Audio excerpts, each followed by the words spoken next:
Okay, ठीक है। सभी लोग बहुत अच्छे से देख कर आए हैं। आज का जो हमारा सेशन है उसका टॉपिक है communication skills and closing skills.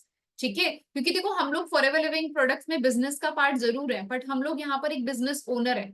हम प्रोडक्ट्स में भी डील करते हैं, हम लोगों के साथ भी डील करते हैं, एंड दोनों ही चीजों में डील करने के लिए आपके अंदर ये दोनों स्किल्स, कम्युनिकेशन एंड क्लोजिंग्स, ठीक है, ये होनी चाहिए। तो एग्जैक्टली क्या कम्युनिकेशन स्किल्स आपके अंदर होनी चाहिए जिससे आपका बिजनेस ग्रोथ में रहे, एंड साथ ही साथ ऐसी कौन सी क्लोजिंग स्किल्स आपके पास होनी चाहिए जिससे ज्यादा आप अपने डायरेक्ट पे काम कर पाओ, अपनी टीम की टर्नओवर क्रिएट कर पाओ, अपनी एक स्ट्रॉन्ग टीम बिल्ड कर पाओ। ठीक है, तो जल्दी से हम लोग स्टार्ट करते हैं सबसे पहले टॉपिक के साथ, जो कि है कम्युनिकेशन स्किल। एग्जैक्टली अब कम्युनिकेशन इंपॉर्टेंट क्यों है?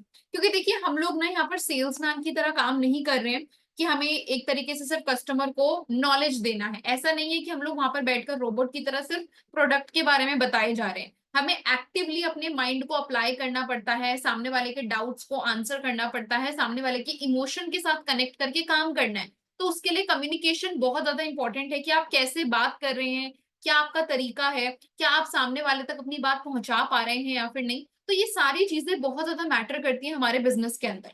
तो अगर आप लोग चाहते हैं कि आप लोगों का बिजनेस ग्रो करे, तो जो पॉइंट्स अब मैं आपको बताने वाली हूँ ना, इनको सिर्फ लिखना नहीं है, इनको रिलेट करके समझना भी है। ठीक है, सबसे पहले हम समझते हैं कि कम्युनिकेशन की इंपॉर्टेंस क्या है, एग्जैक्टली कम्युनिकेशन का रोल हमारे बिजनेस में क्या है। सबसे पहला चीज, कम्युनिकेशन ही आपको अपने कस्टमर या फिर अपने टीम के असिस्टेंट सुपरवाइजर या फिर आपके अपलाइन के साथ एक ट्रस्ट और एक अच्छा रिलेशनशिप बिल्ड करने के लिए हेल्प करता है। अगर आपका लहजा अच्छा है, अगर आप अच्छे से बात करते हैं, ठीक है, आप अच्छे से समझते हैं सामने वाले की बात और उसके बाद रिस्पॉन्ड करते हैं सोच समझ के, तो उससे ही सामने वाले को आपके ऊपर ट्रस्ट होगा कि इसको अगर मैं कुछ बात बताऊं तो ये इंसान समझता है, समझने के बाद रिस्पॉन्ड करता है प्रॉपरली सिचुएशन के अकॉर्डिंग। ठीक है, क्योंकि देखो इस बिजनेस के अंदर ना हम लोग सिर्फ एक दिन या दो दिन, ऐसा नहीं कि कोई इंसान आज आपसे सामान खरीद के लेकर चला गया इसके बाद तो ये कभी आएगा ही नहीं। हम लोग एक सेल्समैन वाला काम नहीं कर रहे हैं। हमारा बिजनेस लाइफ लॉन्ग चलता है। ठीक है, आज अगर मैं अपने सीनियर के साथ कनेक्टेड हूं ना, तो मैं लाइफ लॉन्ग कनेक्टेड रहने वाली जब तक मैं फॉरएवर लिविंग प्रोडक्ट्स का पार्ट हूं, है ना। मेरे जो टीममेट है, मैं सबको इस तरीके से ट्रीट करूं कि मुझे लाइफ लॉन्ग इन लोगों के साथ काम करना है। ठीक है, तो और आपको भी पता है कि हम अगर एक दोस्त भी बनाते हैं ना, तो उसके साथ भी ट्रस्ट एक्सपेक्ट करते हैं। तो यहाँ तो हम लोग बिजनेस पार्टनर्स बना रहे हैं और बिजनेस पार्टनर बन रहे हैं। तो ट्रस्ट बहुत इंपॉर्टेंट है, एक अच्छा रिलेशन बिल्ड करना बहुत इंपॉर्टेंट है, जिसके लिए कम्युनिकेशन आपकी ऑन पॉइंट अच्छे से होनी चाहिए। तो पहला पॉइंट जिस लिए कम्युनिकेशन इंपॉर्टेंट है वो है आपका बिल्ड करने के लिए ट्रस्ट एंड साथ ही साथ अच्छे रिलेशनशिप्स। सेकेंड चीज, आपका जो बिजनेस आइडिया है, आपकी जो इंटेंशंस हैं, आपकी जो नॉलेज है, वो सामने वाले तक कैसे पहुंचेगी अगर आपके पास सही शब्द नहीं है उसको बताने के लिए, सही तरीका नहीं है उस तक उस चीज को कन्वे करने के लिए। मैंने क्या बोला? शब्द, मैंने नहीं बोला लैंग्वेज। ठीक है, आप हिंदी में, अगर सामने वाला इंसान हिंदी में कंफर्टेबल है, आप हिंदी में बात करो। आप किसी लाइक रीजनल लैंग्वेज में बात करना चाहते हो, अगर कोई इंसान इस समय पर राजस्थान का है और वो राजस्थान के ही इंसान से बात कर रहा है, तो वो राजस्थानी में बात करे। ठीक है, जो हिंदी में बोलता है वो हिंदी में बात करे, जो पंजाबी में बोलता है पंजाबी में बात करे, जो उड़िया में बोलता है वो उड़िया में बात करे। ठीक है, जो अपनी लाइक साउथ साइड वाली जितनी भी लैंग्वेजेस होता है उसमें बोलता है वो उसमें बात करे। यहाँ पर कहीं पर भी मैंने नहीं लिखा है कि आपको इंग्लिश वर्ड्स यूज करने हैं या फिर हिंदी वर्ड। ये बहुत ही ज्यादा मिसकंसेप्शन है कि इंग्लिश वर्ड यूज करने से कम्युनिकेशन अच्छी होती है। नहीं, कम्युनिकेशन अच्छी होगी कि जितना ज्यादा क्लैरिटी के साथ आप सामने वाले से बात कर पा रहे हैं, सामने वाला आपकी बात को समझ पा रहा है। ठीक है, तो आपके आइडियाज कैसे कन्वे होंगे? जब आपकी कम्युनिकेशन अच्छी होगी। थर्ड पॉइंट आता है, टीम को बिल्ड करने के लिए भी आपको एक अच्छी कम्युनिकेशन रखनी पड़ेगी। इसका पता है क्या मतलब है? आप बोलोगे कि मैम टीम को बिल्ड करना हो तो फर्स्ट पॉइंट में भी आ गया। देखो, टीम बिल्ड करने से मेरा ये मतलब है कि आज तो आप सिर्फ सामने वाले की सुन रहे हो, अभी आप अपने सीनियर से समझ रहे हो और इम्प्लीमेंट कर रहे हो, आपका इतना काम है। कल की डेट में आपके पास आपकी टीम होगी, अब आपको भी गाइड करना होगा। तो किसी को गाइड करने के लिए भी ना, क्योंकि अभी तक तो आपका प्रोस्पेक्ट था, अभी तक तो आप सिर्फ उसको वैल्यू प्रोवाइड कर रहे थे, उसको हेल्प कर रहे थे, उसको एक तरीके से कंसल्टेशन प्रोवाइड कर रहे थे, बट अब जब वो आपका टीममेट बन चुका है तो आप उसके सीनियर हो।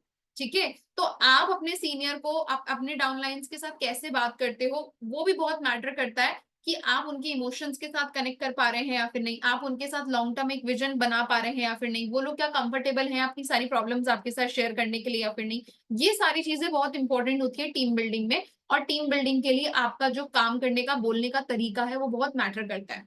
एंड लास्टली, कि अगर आप किसी प्रोस्पेक्ट के साथ फॉलो अप भी कर रहे हो, चाहे चैट पर कर रहे हो, कॉल पर कर रहे हो, स्टेटस स्टोरीज के जरिए कर रहे हो, आपकी बात करने का तरीका बहुत मैटर करता है, क्योंकि उसी से वो डिसाइड करेगा कि मुझे इस पर्सन के साथ काम करना है या फिर नहीं। क्योंकि फॉरएवर तो बहुत सारे लोग कर रहे हैं, फॉरएवर लाखों लोग कर रहे हैं। वो इंसान अगर आपके साथ काम करेगा तो क्यों करेगा? कहीं ना कहीं आपकी एक तरीके से रेपो बिल्ड होती है, और रेपो तभी बिल्ड होती है जब आपकी कम्युनिकेशन अच्छी रहेगी। क्योंकि यहाँ पर हम किसी से फिजिकली मिलने नहीं जा रहे हैं, हमारी कम्युनिकेशन से ही पता लगेगा कि हमारी पर्सनालिटी क्या है, हम कैसे इंसान हैं, हमारी इंटेंशंस क्या हैं। तो आई होप कि आप सबको अच्छे से क्लियर हुआ होगा कि कम्युनिकेशन का कितना ज्यादा इंपॉर्टेंट रोल होता है इन सारे एस्पेक्ट्स में। इन सारे चीजों के अंदर कम्युनिकेशन बहुत मैटर करती है। अगर आप यहाँ से आगे बढ़ना चाहते हैं तो कम्युनिकेशन आपको अपना अच्छा करना पड़ेगा। कैसे करना है वो भी मैं आपको बताऊंगी, बट ये चीजें बहुत इंपॉर्टेंट है। क्या सबको समझ में आया? चैट बॉक्स में जल्दी से एक बारी क्लियर टाइप कर दीजिए, फिर हम आगे बढ़ते हैं कि अब एग्जैक्टली कम्युनिकेशन को अच्छा करने का क्या क्या टिप्स हैं जो मैं आप सभी के साथ शेयर करूंगी।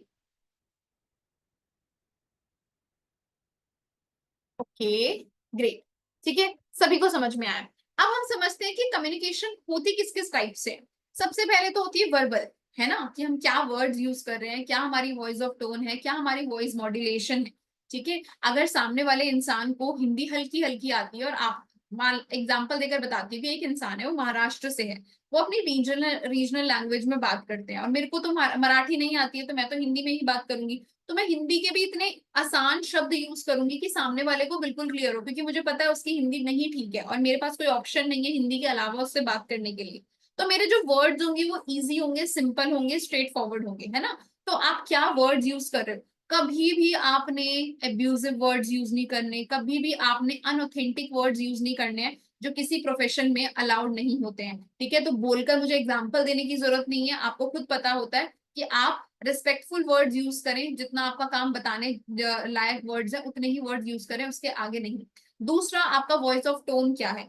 ठीक है, कि अगर आप बात कर रहे हैं, ऐसा भी ना हो कि आप रोबोट की तरह साउंड हो, है ना, कि मतलब बस आप पढ़ रहे हो कहीं से स्क्रिप्ट, ऐसा नहीं। ठीक है, आप क्लोजिंग कर रहे हो, आप किसी को इनवाइट कर रहे हो, आप किसी के पेरेंट्स से बात कर रहे हो, तो ऐसा ना हो। भले ही आपके सीनियर ने आपको प्रिपेयर किया है कि ऐसे ऐसे आपने बात करनी है, तो सीनियर ने आपको फॉर्मेट दे दिया है, बट आपको साउंड करना है कि ये आपकी चीज है, आपकी बात है, आपका बिजनेस है। वो साउंड आपका निकलना चाहिए, ऐसा ना हो कि ऐसा लग रहा है कि रीड कर रहे हो एक रोबोट की तरह। ठीक है, तो वॉइस ऑफ टोन आपकी कैसी है बहुत मैटर करता है, क्योंकि अभी देखो पीपीटी से तो मैं भी आप लोगों को समझा रही हूँ, बट ऐसा तो नहीं है ना, तो मैंने सीधा सीधा आपको रीड करके नहीं बताया है। ठीक है, मैं उसमें से कुछ एक्सप्लेन भी कर पा रही हूँ क्योंकि ये शायद मेरे वर्ड्स हैं। वैसे आपके सीनियर्स ने आपको एक आइडिया दे दिया है, बट आपको अपनी वॉइस ऑफ टोन में लाने के लिए उस चीज को बार बार प्रैक्टिस करना पड़ेगा, और मैं तो कहूंगी लर्न करना पड़ेगा। और लर्न करने के बाद आपको उसको एकदम एक सांस में नहीं बोलना है, आपको धीरे धीरे करके समझाने की टोन में सामने वाले को बताना होता है, क्योंकि हम यहाँ पर कंसल्टेशन प्रोवाइड कर रहे हैं, उसको एजुकेशन प्रोवाइड कर रहे हैं। ठीक है, हमें सिर्फ स्पीच नहीं देनी है सामने वाले इंसान को। आपकी वॉइस मॉड्यूलेशन भी बहुत मैटर करती है, कि आप किस टोन में बात कर रहे हो, आप ऊंचा बोल रहे हो, धीरे बोल रहे हो, कैसे बोल रहे हो। ठीक है, ये सारी की सारी चीजें मैटर करती हैं अगर आप फॉरएवर लिविंग प्रोडक्ट या फिर किसी भी प्रकार के बिजनेस में ग्रो करना चाहते हैं। तो ये तो होता है वर्बल कम्युनिकेशन।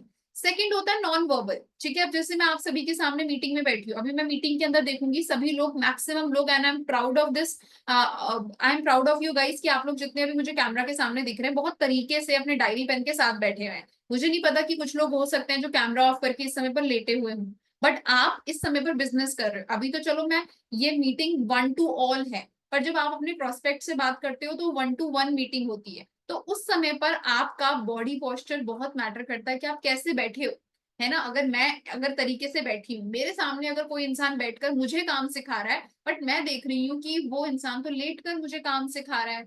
ठीक है, या तो उसने कैमरा ही ऑन नहीं किया है, या फिर वो मेरे सामने बैठ तो गया है बट वो मुझे कंफर्टेबल नहीं लग रहा है, उसके आसपास से आवाज आ रही है। ठीक है, तो ये चीजें भी बहुत मैटर करती है कि आपकी बॉडी लैंग्वेज कैसी है, आप सामने वाले को एकदम कंफर्टेबल फील करवा के बात कर रहे हो या फिर नहीं। ठीक है, तो बॉडी लैंग्वेज आप लोगों ने अपनी बिल्कुल पोस्चर अपना अच्छे से रखना है, आपके जेस्टर्स भी अच्छे होने चाहिए। ऐसा ना हो कि सामने वाला डर के बैठा हो कि आप उसको ऐसे, अब मैं तुम्हें बताती हूँ, ऐसे नहीं। ठीक है, तो आपने सामने वाले इंसान से बहुत अच्छे से बात करनी, बॉडी लैंग्वेज अच्छी होनी चाहिए, जेस्चर्स अच्छे होने चाहिए।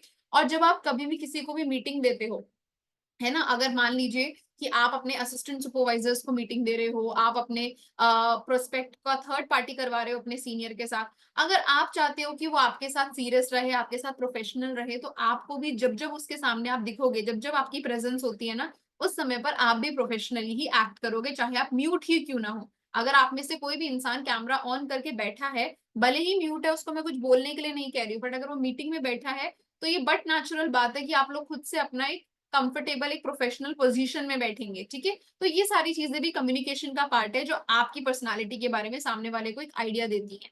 और थर्ड आता है written.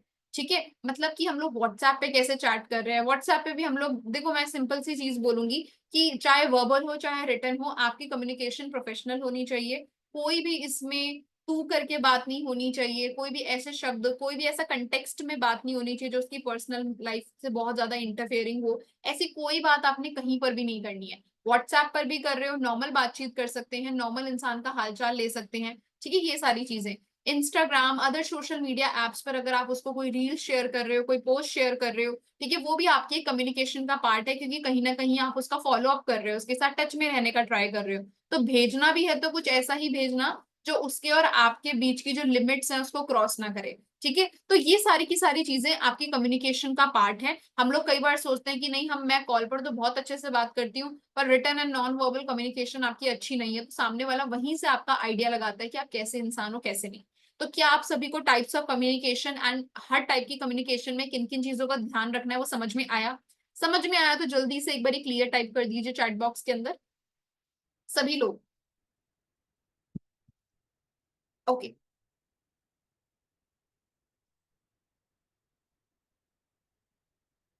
Just a minute.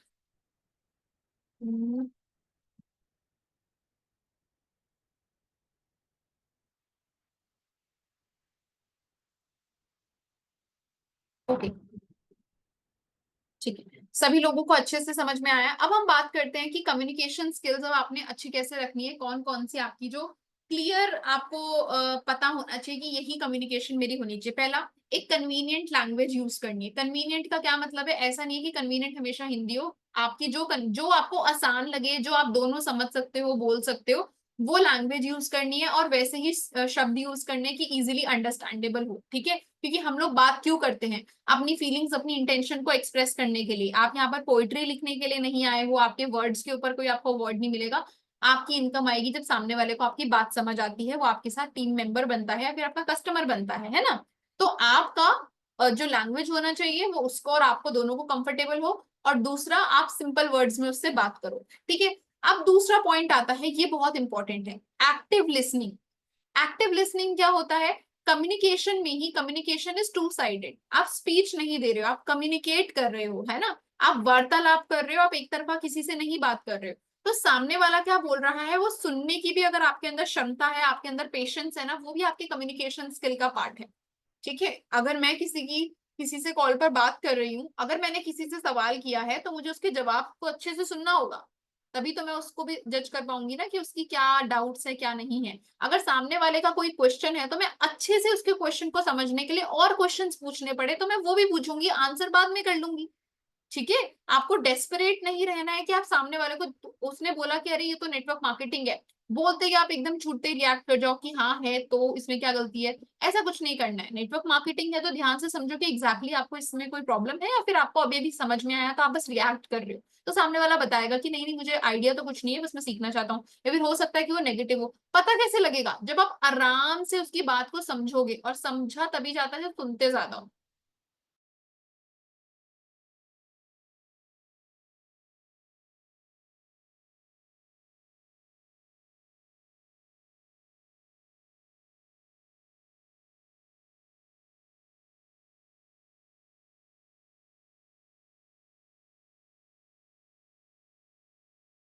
Base provide कर पाओगे कि वो कैसे अपने काम को शुरू करें। तो ये जो लिसनिंग वाला पार्ट है ना, ये कभी भूलना नहीं है। ठीक है, लिसनिंग वाला पार्ट कभी भी नहीं भूलना है। मैं ये नहीं कह रही कि आप ओपन एंडेड क्वेश्चन खोलकर बैठ जाओ और उसकी सुनते रहो। कम्युनिकेशन में आपको गैप लेना है, पॉज करना है, और सामने वाले की बात को भी सुनना है। थर्ड आता है क्वेश्चन ज्यादा से ज्यादा पूछो, ठीक है, रादर देन कि आप उसको इंट्रोडक्शन भेजने के बाद, एग्जांपल देकर बता रही हूँ कि मान लो इंट्रोडक्शन भेजने के बाद आप सामने वाले इंसान का फॉर्म वगैरह फिलअप करवाते हो, आगे कुछ उसको अंडरस्टैंडिंग के लिए वीडियोस देते हो, आपको एक तरफा नहीं बोलना शुरू कर देना, आपको धीरे धीरे करके क्वेश्चन करने हैं कि क्या आपने वीडियो अच्छे से अटेंड किया, चलिए बहुत अच्छी बात है, तो आपको बेस्ट पॉइंट्स क्या लगे, मतलब क्वेश्चंस पूछो ताकि उसका दिमाग चले, प्रोसेस हो। अगर उसने वीडियो देखा, वीडियो देखते ही हम उसको वन साइडेड 3 मिनट के लिए कुछ भी अपनी तरफ से बोलकर आ गए, उसके मन की अगर निकली ही नहीं, है ना, तो उसके लिए वो कम्युनिकेशन जीरो पर है। आपने तो अपनी तरफ से चीज बोल दी पर उस तक पहुंची या नहीं पहुंची, नहीं हो पाएगा ऐसा, ठीक है।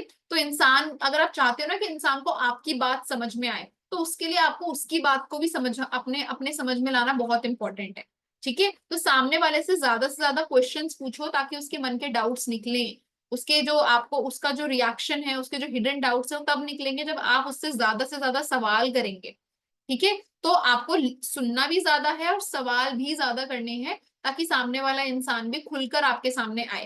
थर्ड फोर्थ आता है कि आपको ना कॉन्फिडेंटली तो आंसर करना है, बट इसका मतलब ये बिल्कुल नहीं है कि आप एरोगेंटली आंसर करो। जैसे कि मैंने आपको बताया कि मोस्टली ऐसा कब होता है जब हम ऑब्जेक्शंस को हैंडल करते हैं, जब सामने वाला हमारी पूरी क्लोजिंग के बाद भी हमसे एक बेसिक सा डाउट पूछ लेता, तो अचानक से ऐसा लगता है कि अभी तो मैंने इनको सारी चीजें बताई है, इतनी सारी चीजें इन्होंने वीडियो के अंदर देखी है, फिर से इनका ये सवाल है, ठीक है। तो आपको ऐसा नहीं है, आपको कॉन्फिडेंटली आंसर करना है, बट आपको एरोगेंटली कभी भी आंसर नहीं करना है, ठीक है। सामने वाला बिल्कुल बेवकूफ नहीं है कि वो बच्चा नहीं है कि उसको आपकी इंटेंशन एंड आपकी वॉइस ऑफ टोन ना समझ में आए, ठीक है। आप उसके लिए एक टीचर की तरह हो, उसने अगर आपसे सवाल पूछा है तो इस बार आप ऐसा जवाब दो कि उसके बाद उसका वो सवाल आए ही ना, ठीक है। अगर हमारे बिजनेस में ग्रोथ हो रही है उसका कारण ये है कि हम अच्छे से एक्सप्लेन कर रहे हैं, और अगर नहीं हो रही है तो उसका कारण ये है कि हम क्लैरिटी नहीं प्रोवाइड कर पा रहे हैं, ठीक है। दोनों ही पार्ट्स में अच्छा करोगे तो भी आप रिस्पॉन्सिबल हो, बुरा करोगे तो भी आप रिस्पॉन्सिबल हो। तो आई सपोज कि सब अच्छा करने के लिए आए हैं,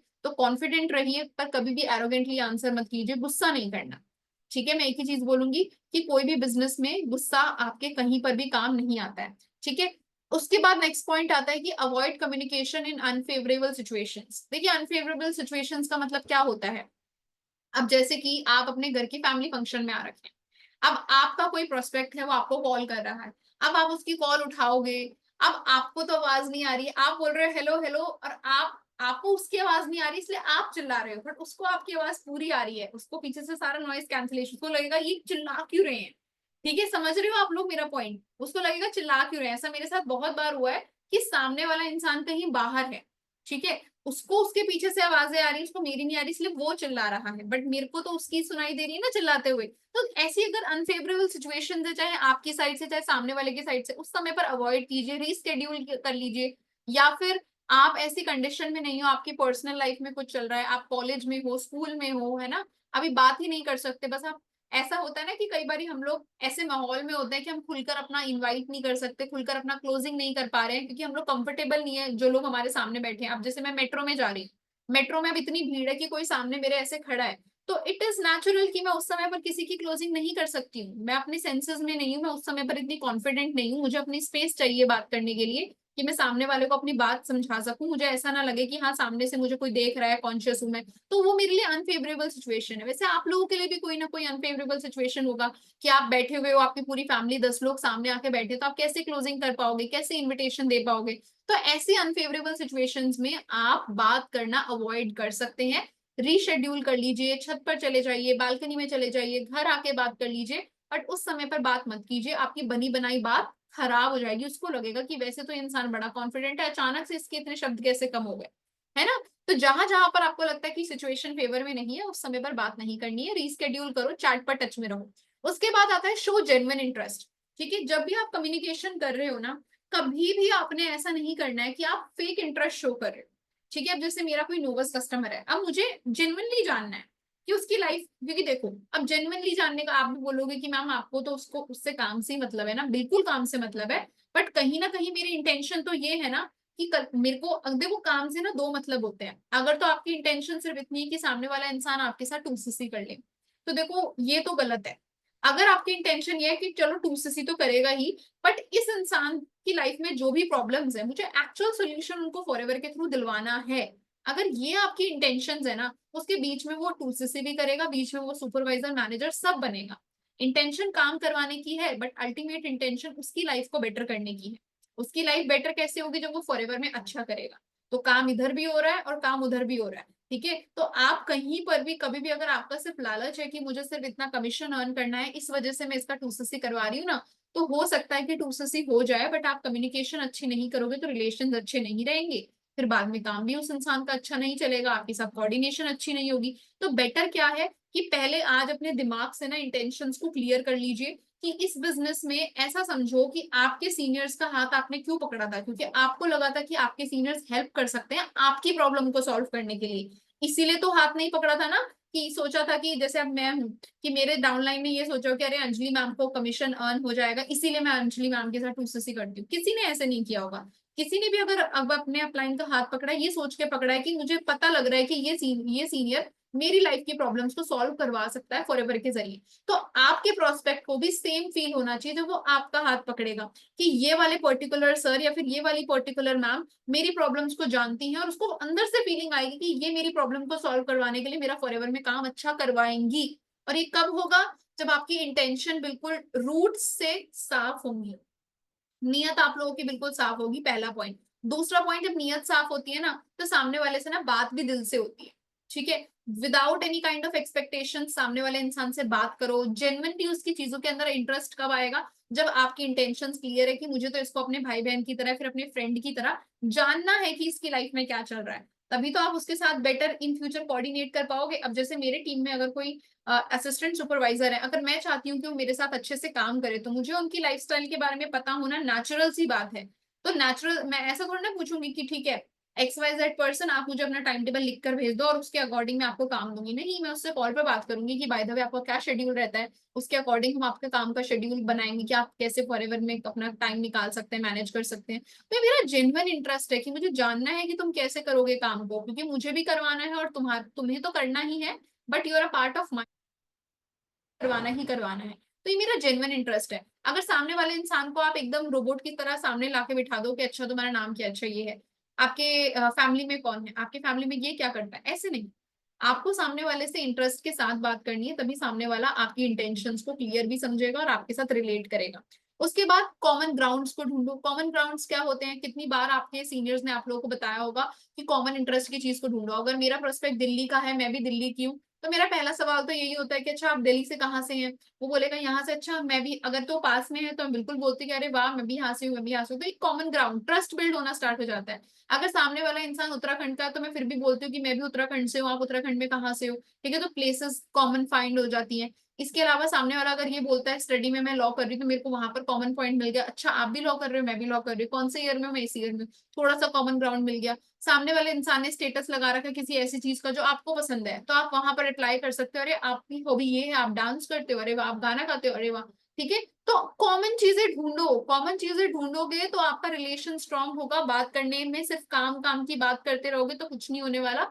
आपको as a person, as a like teammate उसके साथ कनेक्टेड रहना है, तो आप उसके साथ एक बॉन्डिंग क्रिएट करोगे जब आपके पास कॉमन ग्राउंड्स होंगे बात करने के। इसके बाद रिलेटेबल रहिए, रोबोटिक नहीं। रिलेटेबल मतलब क्या होता है, अगर तो आप उसको ऐसा शो करोगे कि आपकी लाइफ में तो ऐसी कोई प्रॉब्लम्स ही नहीं आई थी जो उसकी लाइफ में आ रही है। हालांकि आती सबकी लाइफ के अंदर है, ये कोई झूठ बोलने वाली बात नहीं है।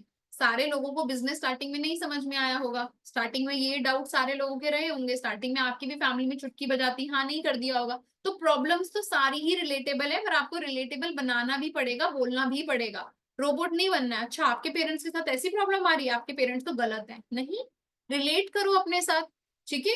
रिलेटेबल रहो, रोबोट मत बनो कि आपको काम करवाना है तो आप स्ट्रेट फॉरवर्ड बस बढ़ते चले गए। आपको अगर काम करवाना है तो रिलेट करो, इमोशंस को समझो, और उसके बाद ऐसा, इसको कहते हैं ना एम्पैथी, कि आप उसके शूज में जाओ, आप उसकी पोजीशन पे खड़े होकर सोचो कि वो क्या सोच रहा है, उसको क्या फील हो रहा है, तब आप सामने वाले के साथ ज्यादा कनेक्ट कर पाओगे, ठीक है। तो ये सारे पॉइंट्स हैं जो आपको कम्युनिकेशन में ध्यान में रखने हैं, A to Z सारे के सारे पॉइंट्स मैंने बताया कि क्या कंटेंट आपका होना चाहिए, क्या लहजा आपका होना चाहिए, कैसी लैंग्वेज होनी चाहिए, और कैसे आपने उसकी बात को सुनना है, समझना है। क्या सभी को कम्युनिकेशन से रिलेटेड सारे पॉइंट समझ में आए?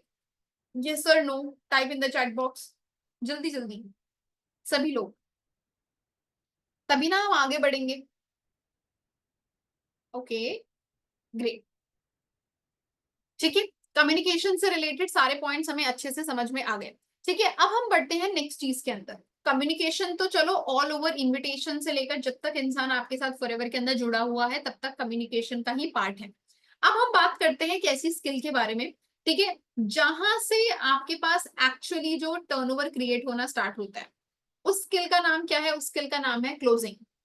क्लोजिंग कितने प्रकार की होती है वो भी मैं बताऊंगी, पर क्लोजिंग का मतलब क्या होता है ये समझना। क्लोजिंग का मतलब होता है, यहाँ पे क्या लिखा है, helping the prospect to make a decision. अपने प्रोस्पेक्ट को एक डिसीजन तक लाने वाली जो कॉल होती है ना, उसको कहते हैं क्लोजिंग। डिसीजन तक लाना मतलब डिसीजन लेना कि प्रोडक्ट लेना है या फिर नहीं, 2CC करना है या फिर नहीं, कौन से ट्रैक से बिजनेस करना है। ठीक है, अगर प्रेजेंटेशन देख लिए तो आगे बढ़ना है या फिर नहीं, एक डिसीजन तक लाना सामने वाले को, उस वाली कॉल को हम क्लोजिंग कहते हैं।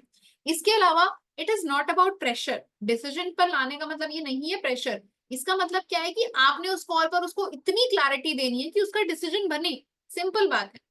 ठीक है, उसका डिसीजन बनाने के लिए आपको प्रेशर नहीं बल्कि क्लैरिटी करवाने की जरूरत है। जितनी ज्यादा तेजी से, जितनी ज्यादा अच्छे से क्लैरिटी करवाओगे, उतनी जल्दी से उसका एक पॉजिटिव डिसीजन बनेगा ही बनेगा।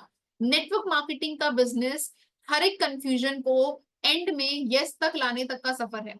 ठीक है, आप इतना समझिए कि ऐसी अपॉर्चुनिटी है जहां पर आपके पास यस सुनने से ही पैसा आता है, यस सुनने से ही आप आगे बढ़ते हो। चाहे 2CC की क्लोजिंग हो, चाहे फॉर्म क्लोजिंग हो, चाहे प्रोडक्ट क्लोजिंग हो, चाहे किसी भी प्रकार की आप क्लोजिंग कर रहे हो, उस क्लोजिंग के अंदर सामने वाले का डिसीजन कब बनेगा? जब मैक्सिमम आपकी क्लैरिटी होगी, आपने जो उसको बात बोली है उसको सारी की सारी चीजें अच्छे से क्लियर हुई होगी।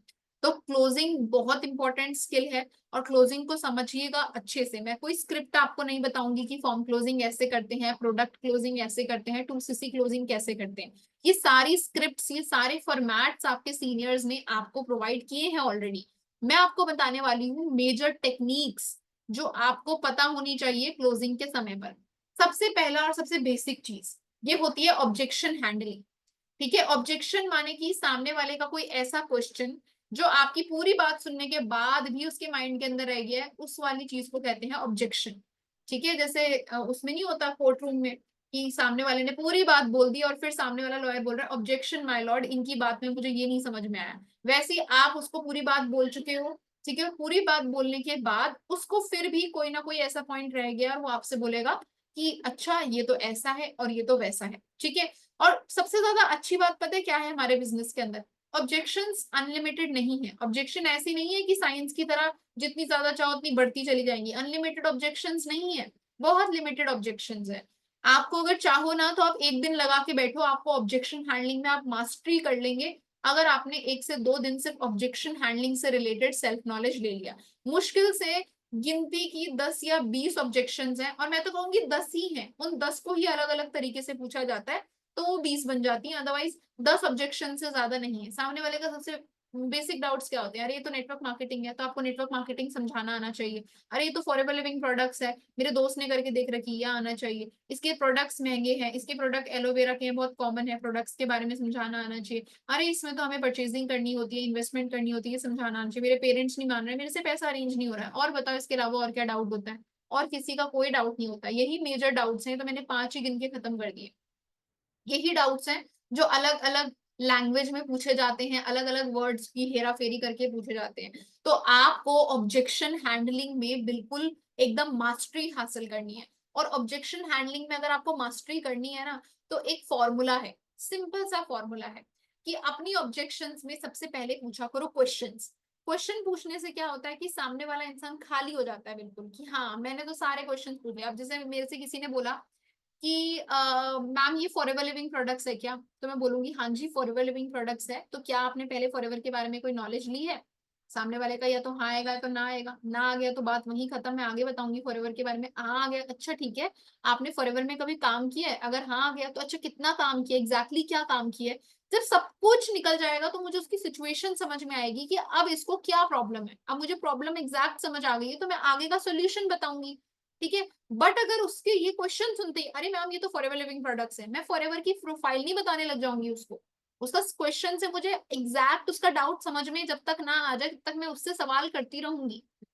ठीक है। नॉर्मल लोग क्या करते हैं, जैसे ही बोला अरे ये तो फॉरएवर लिविंग प्रोडक्ट्स है, हाँ जी ये तो फॉरएवर लिविंग प्रोडक्ट्स है, आपको पता नहीं है फॉरएवर 46 ईयर से चल रही है, इतनी बढ़िया कंपनी, इंडिया में वर्क करते हुए इतना टाइम हो गया, लोगों ने वैसे ही बदनाम कर रखा है। सामने वाला बोलेगा मैं तो कुछ कह ही नहीं रहा था, मैं तो फॉरएवर के बारे में पॉजिटिव एटीट्यूड रखता था। तो जब तक सामने वाले का डाउट आपको ना क्लियर हो जाए, तो पहला चीज है क्वेश्चंस में से क्वेश्चन निकाल कर पूछना, जब तक आपको क्लियर ना हो जाए कि उसका क्वेश्चन क्या है। पहला पॉइंट। दूसरा पॉइंट, जब आपको क्वेश्चन क्लियर है कि इसका डाउट ये है कि इसको फॉरएवर के बारे में पता है और इसको 2cc के बारे में भी पता है, पर इसको ये नहीं पता कि 2cc के बदले प्रोडक्ट्स भी आते हैं और उसके बाद कितनी बढ़िया इनकम होती है, तो इसको 2cc की बेनिफिट्स की क्लैरिटी नहीं है। तो अब आप उसको 2cc के बेनिफिट की क्लैरिटी अपने सीनियर से दिलवाओ, खुद दो, वो आपकी मर्जी है, पर पहले आपको डाउट उसका क्लियर होना चाहिए, तभी तो आप उसका क्लैरिटी करवा पाओगे। तो जैसे ही आपको उसका क्वेश्चन क्लियर हो गया, आपने सामने वाले के साथ अपने साथ रिलेट करना है, ठीक है, कि अच्छा आपका ये डाउट है, ऐसा डाउट मेरा भी था, तो मैंने अपने समय पर ऐसे क्लैरिटी ली थी, कैसे, वो आप बताना, चाहे तो आप खुद क्लियर कर दो, चाहे तो आप अपने सीनियर से क्लियर करवा दो। और जब भी आप खुद क्लियर करते हो, एग्जाम्पल्स के जरिए क्लियर करो। अभी मैं आप लोगों से बात कर रही हूँ, मैं भी आपको शायद कहीं ना कहीं एग्जाम्पल्स के जरिए समझा रही हूँ, क्योंकि एक ह्यूमन माइंड जो होता है ना, वो सीधी सीधी बात नहीं समझता है, उसको हमेशा हर एक चीज के एग्जाम्पल्स, हर एक चीज को स्टोरी टेलिंग में बताने में ना समझ में आता है। ये साइकोलॉजी है, ह्यूमन साइकोलॉजी, जितने स्टूडेंट्स हैं साइकोलॉजी के वो समझ पा रहे होंगे। जब तक हमारे माइंड के अंदर एक इमेज नहीं बनती ना, तब तक हमें पॉइंट्स नहीं क्लियर होते। मैथ्स लोगों को इतने डिफिकल्ट क्यों लगते हैं, क्योंकि मैथ्स में कोई इमेजेस नहीं बन पाती है ना, इसीलिए हमें डिफिकल्ट लगती है। जब तक तो इमेजेस होती है तब तक अच्छी लगती है, जब इमेजेस नहीं बनती है डिफिकल्ट लगती है ना। आप सबको एक छोटा सा एग्जाम्पल देती हूँ, कि जब हम लोग छोटे हुआ करते थे, सब चैट बॉक्स के अंदर बताना, एक सब्जेक्ट होता था मोरल साइंस, है ना, जिसमें हमें बताते थे झूठ नहीं बोलते, पेरेंट्स की रिस्पेक्ट करते हैं, सोसाइटी के में सारे लोग हमारे ब्रदर एंड सिस्टर हैं, सबके साथ अच्छा बिहेव करना चाहिए। क्या चैप्टर के में बड़ा बड़ा ये मैसेज लिखा होता था, या फिर उससे रिलेटेड एक कहानी होती थी, और उस कहानी के एंड में हमें खुद समझ में आ जाता था कि इस कहानी का ये तात्पर्य है कि हमें ये नहीं करना चाहिए या फिर ये करना चाहिए। कैसा ऐसा होता था, याद है ना, बचपन में एक मोरल साइंस की बुक हुआ करती थी। तो हमें सीधा सीधा नहीं बोलते थे कि झूठ नहीं बोलते, हमें क्या बोलते थे कि एक इंसान ने ऐसे ऐसे करके झूठ बोला तो उसको ऐसा रिजल्ट मिला, तो इसीलिए कहते हैं कि आपको भी झूठ नहीं बोलना है। क्योंकि एग्जाम्पल्स, स्टोरी टेलिंग सामने वाले के माइंड को ओपन करती है, वो खुद से स्टोरी को सुनकर अपने जवाब अपने आप को खुद से देना स्टार्ट कर देता है। तो आपने एग्जाम्पल्स रिलेटेबल यूज करने हैं, लॉजिक के साथ रिस्पॉन्स करना है। लॉजिक तभी आपका आएगा जब आपको क्लियर होगा कि आपको क्वेश्चन क्या है और आपको आंसर क्या देना है। और कभी भी ऑब्जेक्शन हैंडलिंग के समय पर कभी भी इंस्टेंटली रिएक्ट नहीं करते, रिस्पॉन्ड करते हैं। रिस्पॉन्ड होता है सोच समझ के बात करना, रिएक्ट होता है मैं बस, मेरे को तो ऐसी रिएक्शन निकल गया, जैसे मैं बोलूंगी ना, किसी ने कोई जवाब नहीं दिया, कुछ बोला मेरे से, क्या क्या बोल रहे हो आप, ये मेरा रिएक्शन है। ठीक है, पर अगर मैं सामने वाले की बात सुनी, नहीं समझ में आई, क्या आप मुझे रिपीट करके बताएंगे एक बार, ये आपने क्या बोला। ठीक है, तो रिएक्शन नहीं देने हैं, ये बिजनेस रिस्पॉन्ड करने का है, रिस्पॉन्स देना है, हमें सोच समझ के बात बोलनी है। ठीक है। अब कॉमन ऑब्जेक्शंस क्लोजिंग के समय पर क्या क्या आती हैं, जैसे कि मेरे पास पैसे नहीं है। अगर कोई इंसान बोल रहा है मेरे पास पैसे नहीं है, तो आपका मेन टारगेट रहना चाहिए कि उसको तो पहले वैल्यू बताओ, कि भाई तुम्हें मिलने क्या वाला है, इतनी बड़ी चीज दिखाओ, और फिर बोलो कि इतना सा तुम्हें मैनेज करना है, और मैनेज करने के सोल्यूशन भी बता दो। ऐसा नहीं है कि बस अपनी चीज की वैल्यू तो दिखा दी, पर उसका मेन प्रॉब्लम है कि भाई पैसे नहीं, मुझे पता है तुम्हारी चीज बहुत बढ़िया है, बट मेरे पास फिर भी इतना सा भी पैसा नहीं है। तो इतनी बड़ी चीज दिखाने के बाद उसको बताओ कि इतने से पैसे अरेंज करने के लिए ये सोल्यूशंस है।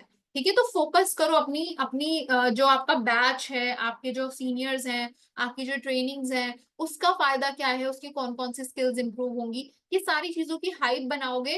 और फिर उसके बाद बोलोगे कि सारी चीजें तुम्हें सिर्फ इतना सा चीज करने के लिए मिल रही हैं, तो क्या तुम नहीं कर सकते हो। बोलेगा करना तो मेरा पूरा मन है, बट मैं कैसे करूं, आप मुझे प्रैक्टिकल सॉल्यूशन दो। तो फिर आप उसको समझा सकते हो। कोई बोल रहा है पेरेंट्स अलाउ नहीं करेंगे, तो पहले उसके दिमाग के अंदर डालो कि तुमने काम के लिए इसलिए अप्लाई किया था क्योंकि तुम्हें सच में इंडिपेंडेंट होना है। तो अप्लाई भी तो पेरेंट्स से बिना पूछे किया था, क्योंकि तुम्हें इंडिपेंडेंट होना है। अभी तुम फॉरएवर को साइड कर दो, तुम इतना बताओ, तुम अभी जाके मम्मी पापा को बोलो तुम जो कॉलेज के साथ जॉब करनी, करने देंगे, नहीं करने देंगे, तब कैसे करोगे। वो नहीं कर सकते, इसलिए तो फॉरएवर में आए हो ना, ताकि आप स्टडी के साथ साथ कर सको। तो आप उसको पहले उसका रीजन याद दिलाओ। रीजन याद दिलाने के बाद उसको बताओ कि नॉट अ बिग डील, आपको पेरेंट्स के साथ ऐसे हैंडल करना है। आप पेरेंट्स से हमारी बात करवा सकते हैं, फिर आप पेरेंट्स को हमारे साथ साथ ये बैचेस दिखा सकते हैं, फिर पेरेंट्स को आप बोल सकते हैं कि आप एक नई चीज सीख रहे हो। तो उसको तरीका बताओ कि एक मिडिल प्लान, बीच का रास्ता निकल कर आ जाए, ना आपकी ना उसकी, बीच का रास्ता। फिर आता है कोई बोल रहा है कि यार इज इट स्कैम, तो आप उसको सारी, मतलब मैंने अभी यहाँ पर सिर्फ आपको बेसिक ऑब्जेक्शंस लिखी हैं, ऑब्जेक्शन सारी यही ही होती हैं ले देकर। तो ऑब्जेक्शन हैंडलिंग आपने अच्छे से समझनी है।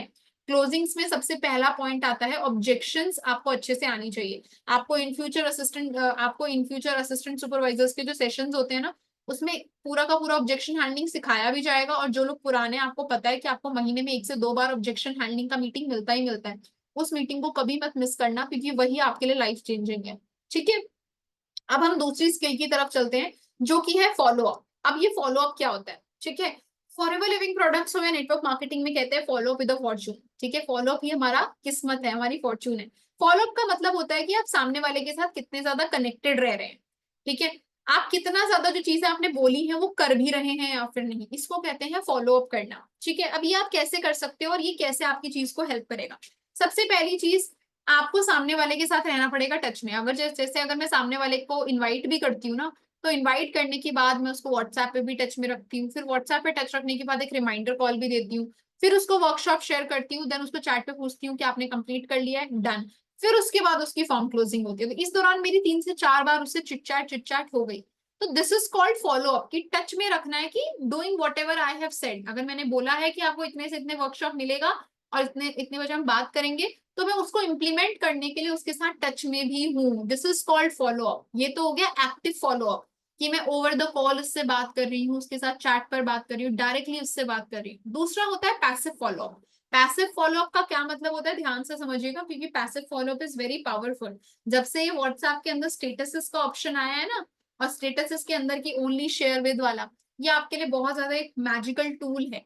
अब जैसे कि मान लीजिए कि मेरा एक प्रोस्पेक्ट है, अब अगले दिन उसकी प्रोडक्ट क्लोजिंग होने वाली, पर आज ही फॉर्म क्लोजिंग के समय पर उसने एक डाउट मेरे सामने रखा था कि मैम फॉरएवर लिविंग प्रोडक्ट्स मुझे पहले भी इंट्रोड्यूस हो चुकी है, बट उस समय वाले सीनियर ने मुझे समझाया नहीं था, मुझे फॉरएवर के बेसिक नहीं समझ में आया था, मुझे फॉरएवर के ऊपर ट्रस्ट नहीं है।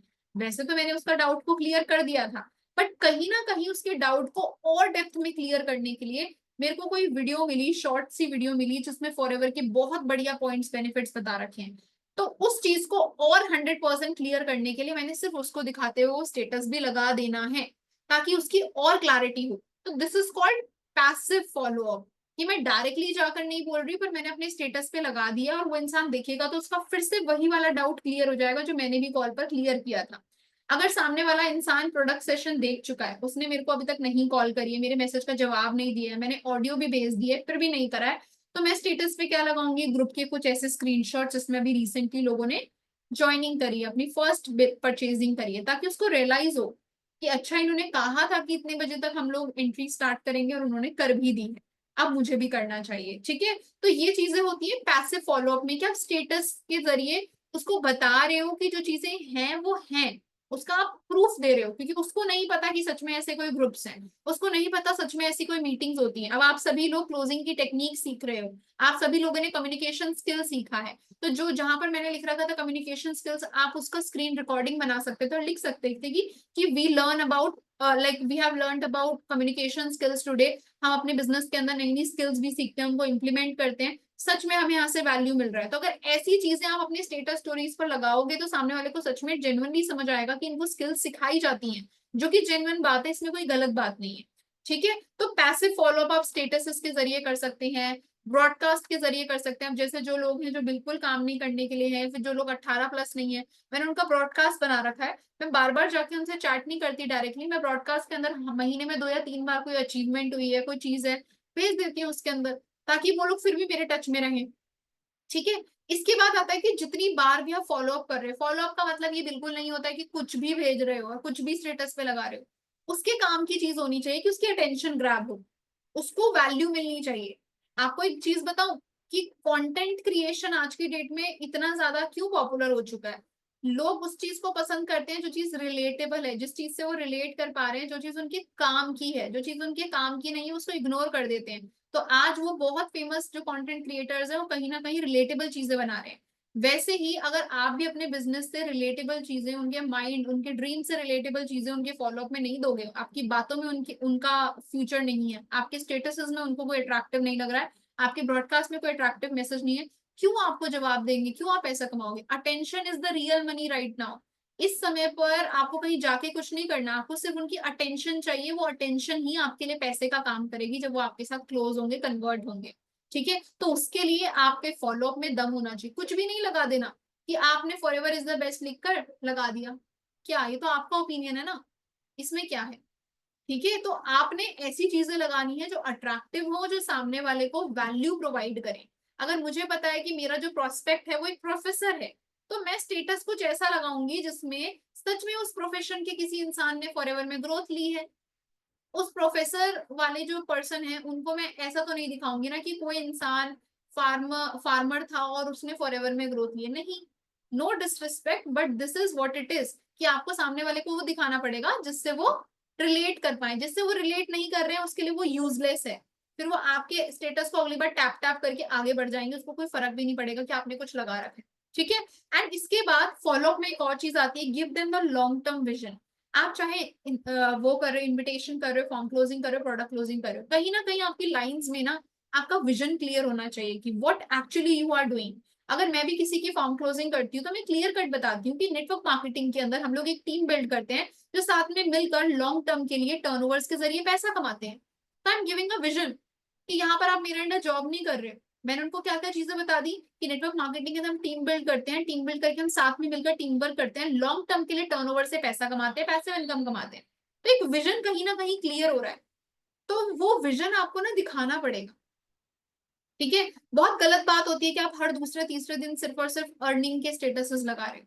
ठीक है, हर किसी का पर्पस सिर्फ अर्निंग करना नहीं होता है। सामने वाले को भी समझ में आता है कि चाहे फॉरएवर हो, कोई भी कंपनी हो, अगर पे चेक दे रही है तो महीने में एक ही दिन को तो देगी। ऐसा तो नहीं है कि 10 को भी दे दिया, 11 को भी दे दिया, 12 को भी दे दिया। पर मैं कुछ लोगों के स्टेटसेस देखती हूँ कि अभी 10 तारीख को भी लगा रखा होगा, 15 को भी लगा रखा होगा, 20 को भी। एक दिन लगाओ पूरे महीने में, 3-4 लगा दो अपने टीममेट्स के, अपने भी लगा दो, अपने टीममेट्स के भी लगा दो। मतलब कुछ ऐसी चीजें जो सच में उसको विजन प्रोवाइड करे कि यहाँ पर ऑल ओवर ग्रोथ हो रही है, पैसा भी मिल रहा है, स्किल्स भी मिल रही हैं, आपका पर्सनल डेवलपमेंट भी हो रहा है। अपनी वीडियोस डाला करो, आपके आपकी वीडियोस को देखकर सामने वाले को कॉन्फिडेंस आएगा कि अगर ये इंसान कैमरा के सामने बैठकर इतना कॉन्फिडेंटली इस टॉपिक के बारे में बात कर रहा है तो इट मीन्स इस टॉपिक के अंदर दम है।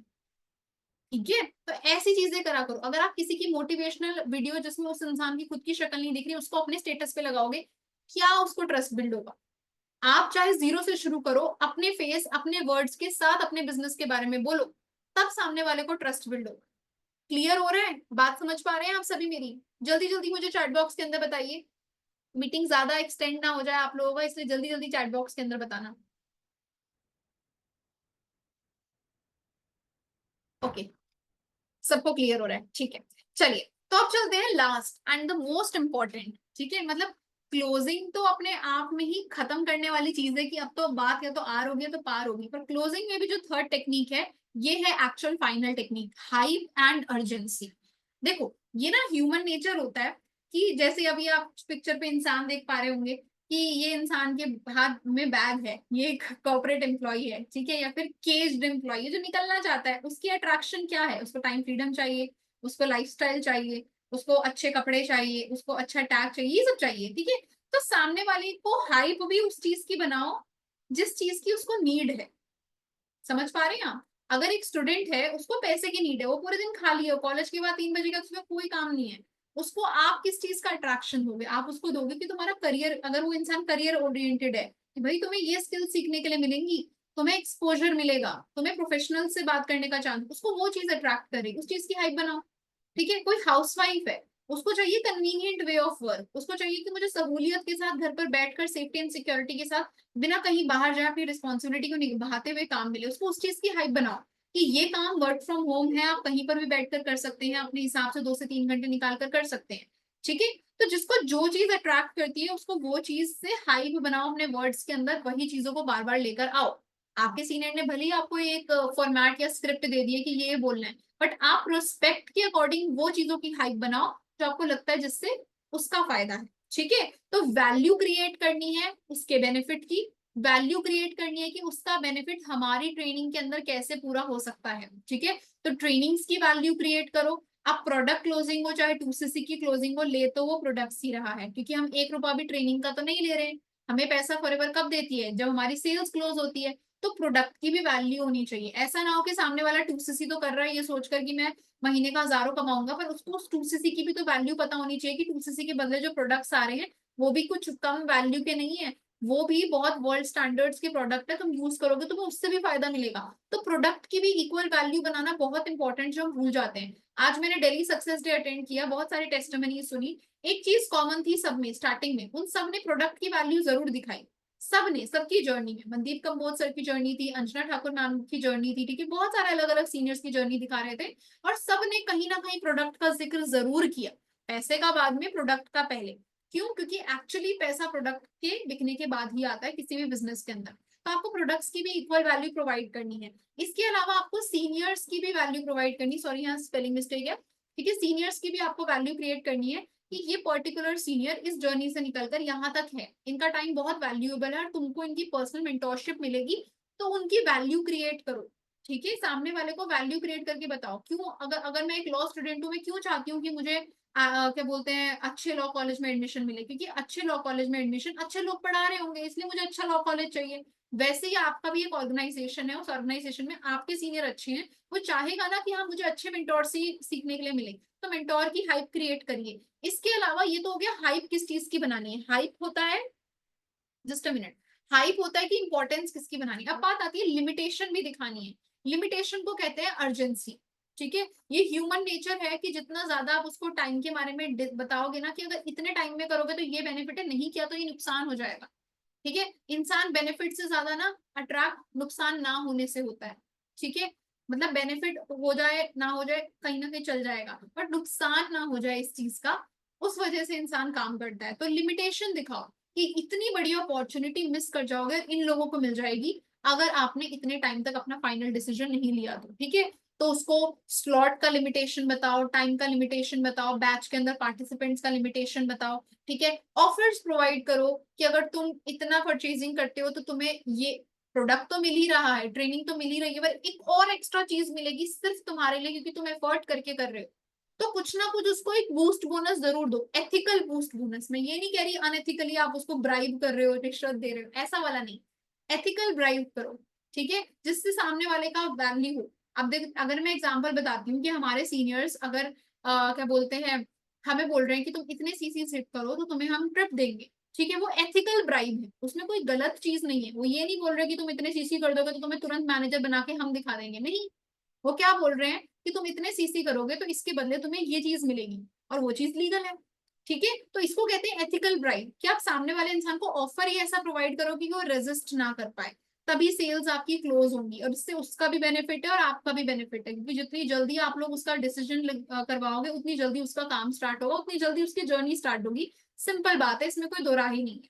ठीक है, तो आई होप कि आप सभी को क्लोजिंग की सारी टेक्निक्स अच्छे से समझ में आई होंगी। क्या सबको क्लियर हुआ? कोई भी डाउट या क्वेरी है तो I am giving you 5 minutes. अब आप लोगों के लिए चैट बॉक्स बिल्कुल ओपन है, आप सभी लोगों को मैं 5 मिनट्स का टाइम दे रही हूँ। किसी भी स्लाइड में कोई डाउट है तो मुझे बताओ, किसी भी स्लाइड के अंदर कोई डाउट है तो।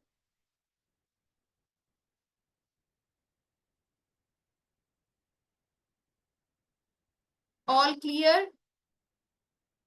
चलिए।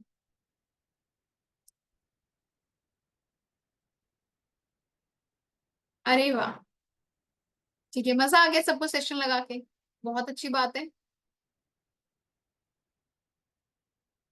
क्वेश्चन आया था कि फॉरएवर हलाल है। देखिए वैसे मैं इस क्वेश्चन को बहुत अच्छे से तो आंसर नहीं कर सकती हूँ, ठीक है, बट हमारे गर्ल मैनेजर लीडर है मिस साहिरा मैम, है ना, उन्होंने कितनी बार आप लोगों को मीटिंग्स के अंदर इस लॉजिक को समझाया है कि ये काम हलाल है या फिर नहीं, एथिकल। हलाल आपके रिलीजन में उसको एथिकल कहते हैं ना, एथिकल बिल्कुल है। अगर आप मार्केट में फॉरएवर नहीं भी कर रहे हो, फॉरएवर जैसी एक दुकान खोल रहे हो, अगर वो हलाल हो सकती है तो ये भी हलाल है, क्योंकि आपको पैसा आ रहा है आपके प्रोडक्ट्स को बेचने के बाद, आपके प्रोडक्ट्स की टर्नओवर के बाद। तो आप किसी भी एक एक्स्ट्रा चीज का पैसा नहीं ले रहे हो, सामने वाले को मिसगाइड नहीं कर रहे हो, आपकी इंटेंशंस क्लियर है, तो काम बिल्कुल एथिकल है। ठीक है, फर्स्ट इनकम कब तक होती है? देखिए फर्स्ट इनकम कब तक होती है आपको क्वेश्चन से क्लियर है। फर्स्ट इनकम फर्स्ट मंथ से होती है, जितनी तेजी से आप काम करेंगे। अगर आपने इसी मंथ ज्वाइन किया है तो इस मंथ जो भी आप काम करते हैं, और आप एक असिस्टेंट सुपरवाइजर हैं, तो उसका 25% का रेफरेंस इनकम कंपनी आपको प्रोवाइड करती है। ठीक है, तो जितना ज्यादा आप अच्छे से काम करेंगे उतना ज्यादा आपका फर्स्ट इनकम आएगा। ठीक है, और कोई डाउट मीटिंग में से, कोई डाउट आप लोगों का?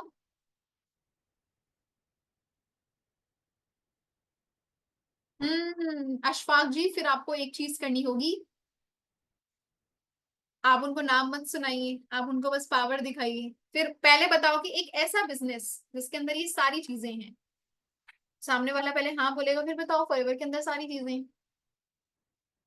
ठीक है, चलिए, तो आई होप कि आप सबके सारे डाउट्स अच्छे से क्लियर हुए हैं, टॉपिक अच्छे से क्लियर है, कुछ भी टेक्निकल नहीं है, पर ये पॉइंट्स इतने इंपॉर्टेंट हैं हमारे बिजनेस के अंदर जो कि बहुत सारे लोग मिस कर देते हैं। नॉलेज सबके पास है, बस नॉलेज को कन्वे करने का तरीका सीख लीजिए और you are good to go, आपका बिजनेस बहुत अच्छा चलेगा। ठीक है, सो अब मैं मीटिंग को एंड कर देती हूँ। Thank you so much for listening, and कोई भी डाउट क्वेरी है तो आप लोग इंस्टाग्राम पे कनेक्ट कर सकते हैं। ओके जी।